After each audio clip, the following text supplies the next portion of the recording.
Oke, selamat bertemu kembali pada serial pemrograman C# untuk bagian yang ketiga ya. Pada bagian yang ini, keempat ya. Oke, yang keempat ini membahas tentang penulisan sintaks pada bahasa pemrograman C#. Oke, saya jelasin dulu sebentar. C# merupakan sebuah bahasa pemrograman yang berorientasi objek yang dikembangkan dari pendahulunya yaitu C dan C++. Sehingga bahasa pemrograman C# banyak terinspirasi dari kedua bahasa tersebut. Dengan demikian penulisan sintaksnya pun hampir mirip ya dengan kedua bahasa tadi yaitu C dan C++. Oke. Sekarang struktur dasar dari C# ya. Yang pertama kalian lihat tadi ya pada gambar atau screenshot pada video yang ketiga ya. Di situ ada static void main, class program, namespace dan kata using. Sekarang kita baca masing-masing. Yang pertama, static void main. Main merupakan sebuah fungsi atau metode yang digunakan sebagai titik awal dari semua program C#. Ya, static dan void merupakan keyword dari C#. Ya, itu bawaan ya dan keyword. Kelas program.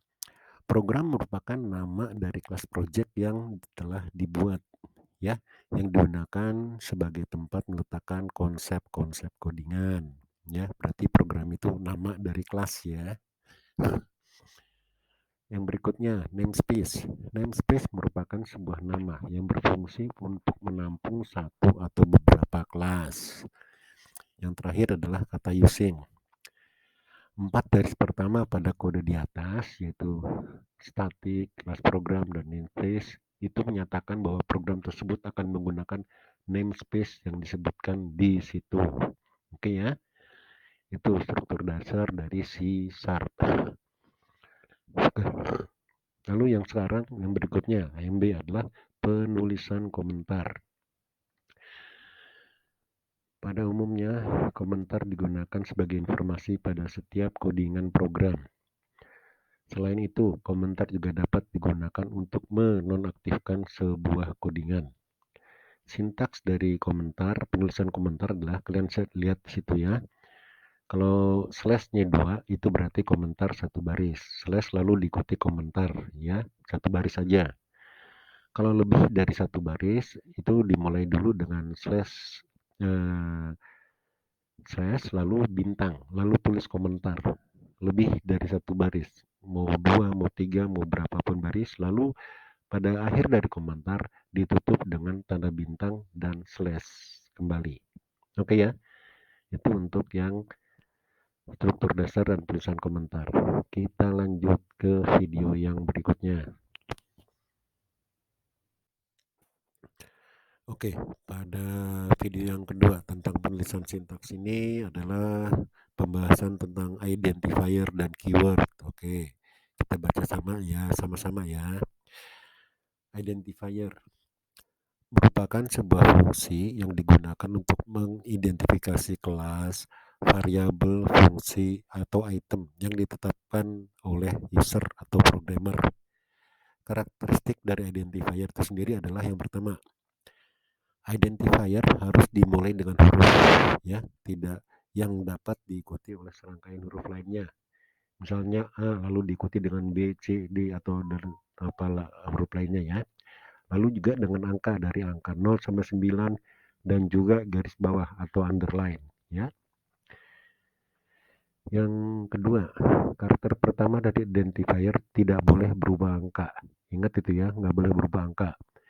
Identifier tidak boleh berisi spasi atau simbol-simbol seperti minus, plus, add, dan seterusnya. Berarti nggak boleh berisi simbol-simbol ya. Namun tetap dapat menggunakan garis bawah atau underline untuk penyambungnya ya. Lalu yang terakhir, karakteristiknya adalah identifier tidak boleh berupa keyword dari C#. Oke ya. Sekarang yang bagian kedua, keyword ya. Keyword merupakan kumpulan kata-kata khusus yang telah ditetapkan oleh compiler C#. Jika ingin menggunakan keyword untuk identifier, maka harus ditambahkan simbol @ di depan keywordnya. Ingat itu ya, untuk identifier. Terdapat dua jenis keyword pada C#. Yang pertama adalah reserved keyword, yaitu keyword yang tidak boleh digunakan sebagai nama variabel. Yang kedua, contextual keyword, yaitu keyword yang boleh digunakan sebagai nama variabel. Oke. Nah, pada video yang berikutnya akan saya berikan tabel-tabel dari reserved keyword dan contextual keyword. Oke ya, next.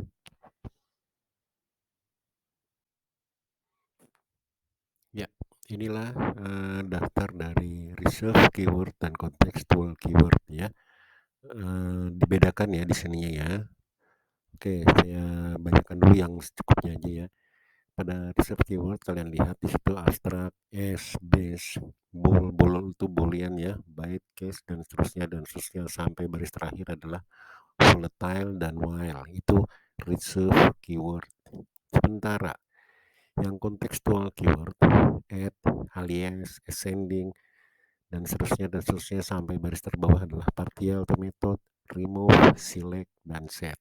Oke ya, itu untuk jenis kontekstual dari keyword. Oke, nggak usah dihafalkan. Yang penting kalian tahu pada saat pemakaiannya nanti gimana ya. Dari bahasanya mungkin sedikit-sedikit mengerti tentang bahasa Inggris ya. Oke, kita lanjut ya ke video yang berikutnya.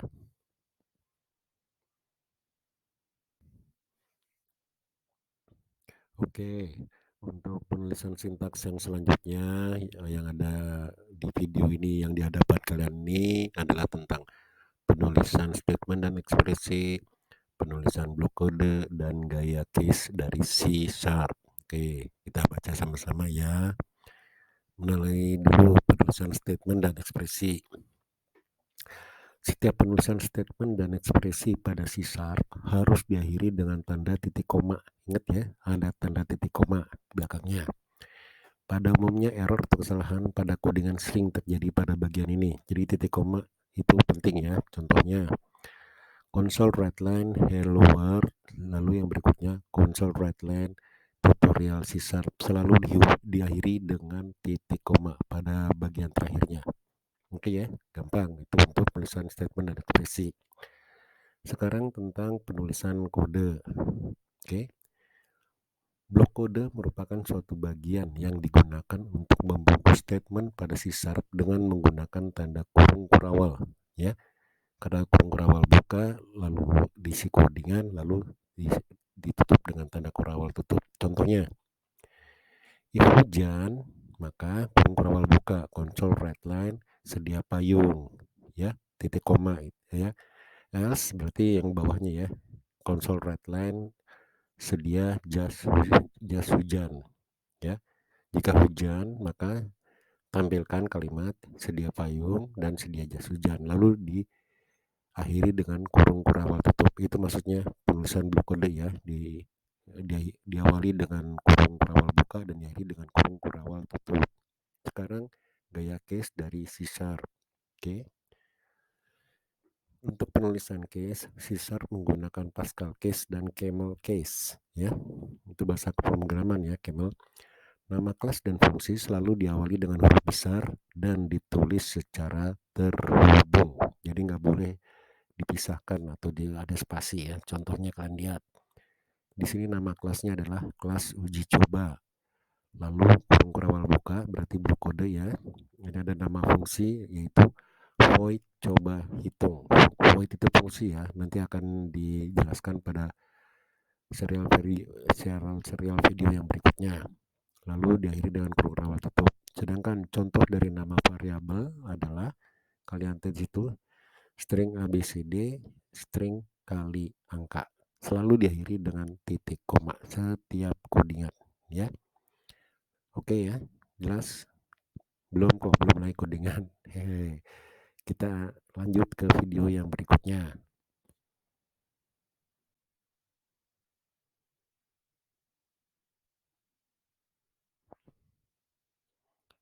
Ya, halo, tes. Ya. Pembahasan terakhir pada pembahasan tentang penulisan sintaks adalah penulisan string dan angka. Ya, kita tinggal baca aja ya di sini ya. Untuk menulis string pada C Sharp, caranya adalah dengan diapit tanda petik ya. Hal tersebut tidak berlaku untuk penulisan angka atau tipe data boolean. Contohnya, itu ada ini ya, slash lalu diikuti tanda petik, ini bentuk string.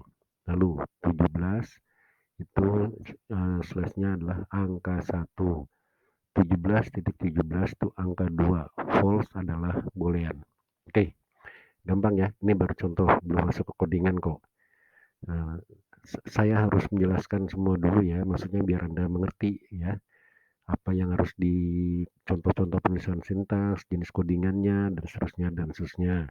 Oke ya, kita sampai bertemu lagi di part keempat yang akan membahas tentang penulisan fungsi input dan output.